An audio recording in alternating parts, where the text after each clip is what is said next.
Hey, it's Adam from Counting Crows, and you are watching MSN Exclusives. And I've been up all night.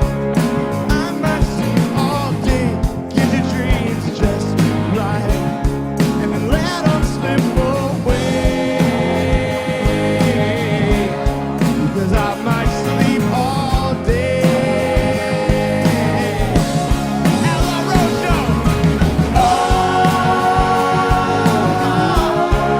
Well, it's too late to get high now. Well, I really appreciate you doing this, man. Oh, no problem. This is amazing. We spoke on the phone last year. We had a great chat, so might allude to some of those things if people are wondering what we're talking about. It's because we did a little print article last year. Sure. But this tour this is like you and Jacob from back. This is like 6th Avenue Heartache days all over again. This is great. Going back. So what's it been like tour? I guess it's only been like a week or so.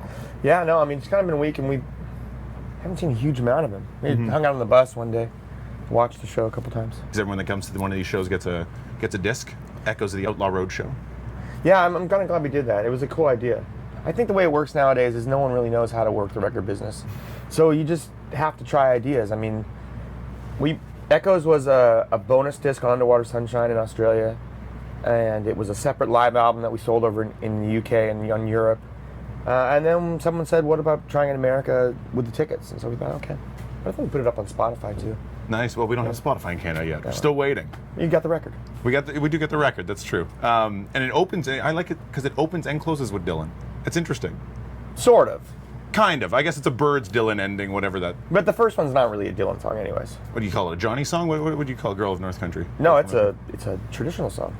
Is it really? Been on for hundreds of years. Did not know that. Well, now yeah. I feel stupid. No, I mean, it just, I think that, Zeppelin, Dylan, they're really good at popularizing that cool kind of stuff. songs. Yeah. And sometimes signing their own names. I don't know. I'm not sure how much he added to it. I know I have other versions of it, though. Live records. You guys have released a lot of them.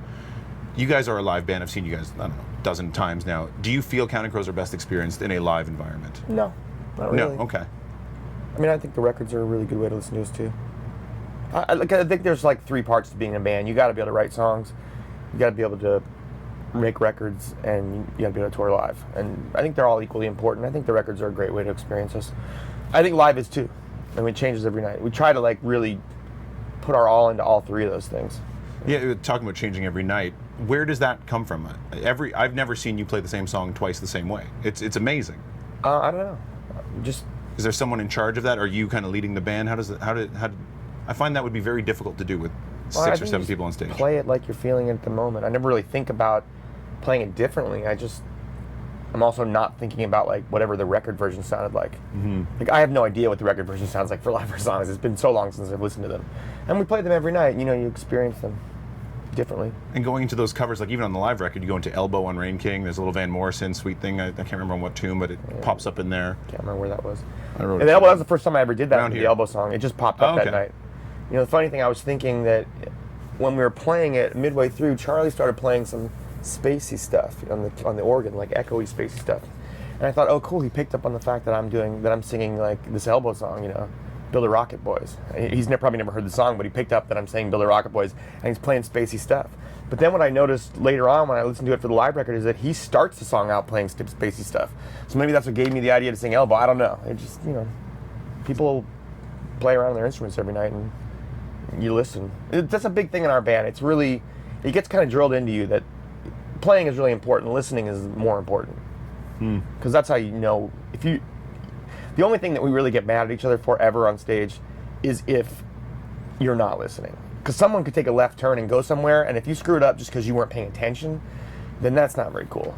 Everyone will beat you up and kick you in the corner and kick your ass for that one. Well, it must be fun to keep everyone on their toes all the time. It's got to be nice. Yeah, I mean, it's kind of like second nature after a while. We're just sort of going where we're going. We came off stage last night after playing Rain King, and Dave Bryson comes running over to me and goes, dude, what was that? Is that Blue Nile? And I was like, yeah, it was. You don't even know until afterwards. Well, I was doing, because I started to sing Stay the other day. I was trying to sing a Blue Nile song, and I couldn't remember the lyrics. And, but I went home and got all of my Blue Nile lyrics and checked them out the other day. And I tried it again the other night on stage. And I started to sing this song and walk across the rooftops, but I literally remembered one line and then died on that one. And I switched into this other song, and I got through a bunch of it in the middle of Rain King, but it flipped out Bryson. He was like, wow, I love that song. I haven't heard it in so long. Do you go in, like, because I know we were talking last year about set lists, and you go around and asking everybody, so are people giving you ideas, hey, go into this tune during this tune? Oh, no, they never really do that. It's just you off tangents, whatever comes in your mind. Or it could also be them doing it. Like I said, like, I don't know whether I might have picked up the elbow idea from Charlie playing Spacey stuff because he was playing Spacey stuff that day. I just didn't even think about it at the time, but you're listening, so it happens. I don't know. What are people requesting this summer? Because you got 2 more Canadian stops, Calgary and Winnipeg a little later this summer. In the band? Yeah. What are you gravitating? I mean, I think you were talking about Desert Life last summer. This whole year, it's been a lot of this Desert Life. Still? Oh, yeah, no, it's okay. like people are always requesting Wish I Was a Girl, Colorblind, Speedway, High Life gets requested like every other night. It seems like. It's just those songs, for some reason, we're really enjoying playing them. Was it a better time? I don't know, was it a better time in the band, but did you guys have it, like, was there something about recording those tunes that has stuck with everyone and everyone really just digs them? Was that like it was a really creative record for us. Yeah. I don't know if it was the most fun. It was really creative, though. I mean, we were really kind of in there. We've been listening to a lot of Sparkle Horse and some of the earliest Radiohead bootleg stuff we had. And we were really interested in making sounds and, like, playing around the studio, maybe less of a live experience in the studio and more of a, like, what kind of tricks can you do in the studio? Like, the most live-sounding song on the album is probably Hanging Around, but Hanging Around is like loop after loop after loop. It was just us messing around and continuously messing around with it, you know, and that was kind of an interesting sort of record that way. That's so funny, because we were listening to it on the way here, and it sounded like a live record, and now you're dispelling that. I mean, the flip side of that is go for. Mrs. Potter's Lullaby, which we did, we started the night after, about a week after I wrote it. We were working on it, and we kind of nailed it that night, and then we proceeded to work on it for a week and completely ruin it. Like, it just sounded terrible. And I was like, I went over to my friend Monica's house, and I was just sitting there after studio one day saying, I don't know, we did this song, it's ruined. She goes, no, it's great. I'm like, no, I mean, it's terrible. She goes, no, it's great. And look, and she had a cassette, and she pushed play, and it was this awesome version of Mrs. Potter's Lullaby. I said, where the hell did you get that? She goes, well, when you were recording the other night, the first night we did it. I pulled the tape out, it says, Mrs. Potter's Lullaby, take 4. Like, I gotta borrow this. Went back into work the next day, I'm like, check this out. Oh, it's not ruined, is it? Where's that from? What's that? I'm like, oh, it's actually take 4. Let's just go back to take 4, and then we'll figure out, stop screwing the song up. You know, sometimes you can, that's completely live, that song, pretty much. Cool. Sometimes it's just that way. You did an interview in London recently. You mentioned High Life, or since we're on the topic, and the guy asked you 3 songs, some Counting Crows. He said 1492, High Life, and Around Here. Well, yeah, he didn't ask you why those 3 songs, and I was curious. Oh, there's no reason I named them? It was just name 3 songs? Name 3 songs that sum up Counting Crows, and you name those 3. Oh, okay, well, yeah, that makes a lot of sense to me then.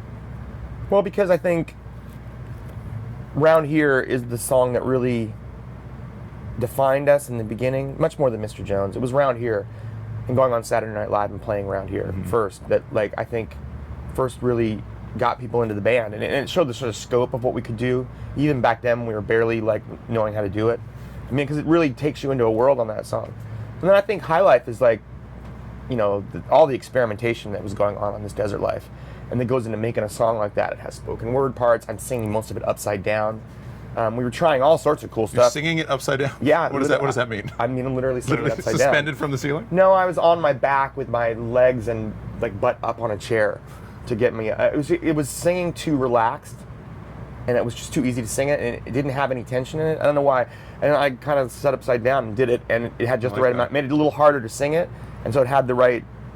It just sounded better. It sounded right. And 1492 is also like, you know, we've always had that very loud guitar, sort of punk side. You know, from it's not as much on the first album, but it's certainly there by the very beginning of the second album. Is what Catapult and Angels of the Silences. You know, and it's always been a big part of who we were, and you know, I think that reached a real peak with 1492, which I think is one of my favorite songs I've written. Well, it sounds like just the opening line is very personal. Yeah, I mean, it's a very personal song. Yeah.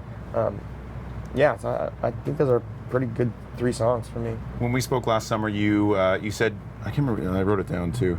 You didn't think your head was in a space to sing stuff, but you felt the need to write anyway, and you started working on a play. Yeah. So where are things at with the play now? Same place they were then. Because we've been really busy. I've been on the road the whole time, and whenever I was home, my co-writer has been off. Like, he directed a couple movies. He's been doing. Is this the Freeloaders dude or someone else? No, okay. This is my friend Steve Belber, who writes. He's a Broadway playwright. straight playwright. He had a play open off Broadway this year, and he's directing a movie of another one of his plays.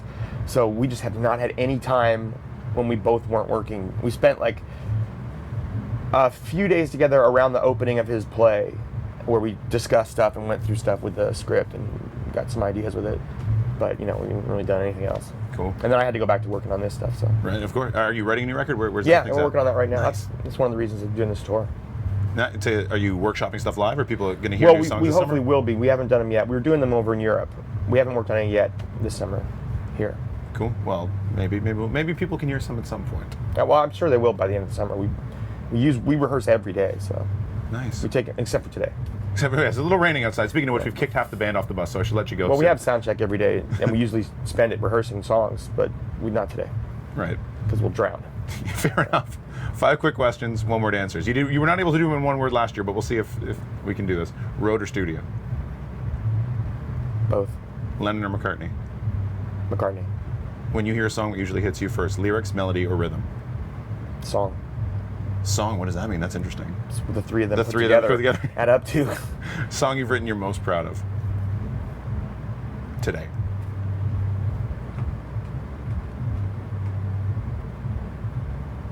No idea. In 1 word, Counting Crows. Us.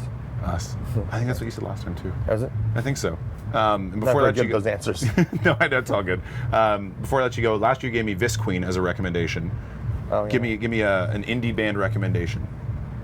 I've listened to recently. It's really great. Daniel and the Lion. Great. Daniel and the Lion. Yeah, their album Death Head Side A and B is fantastic. Nice. Oh, or Lucy Rose, who just opened for us in UK Europe. opener, yeah. These are all Outlaw Roadshow bands, but they're pretty great bands. Well, it's allowed. That's why you put them on the Outlaw yeah, Roadshow. Yeah, it is. Nice. So true. Mean Creek also, who's done several tours with us as well. The other night they came to the show in Boston, and we realized we didn't have an opener for the next night in Hampton because the Wallflowers weren't going to be there. So we was like, you want to drive down to Hampton tomorrow and open for us? Like, sure. They are amazing. They're like the rebirth of the Pixies. They're an incredible band. Their record, Youth Companion, they put out last year, it's just an unbelievable record. Awesome. Yeah. Check it out. Thanks, Yeah. man. Appreciate it. No problem. I'm going to let the other guys back on the bus. Yeah, I'll let that.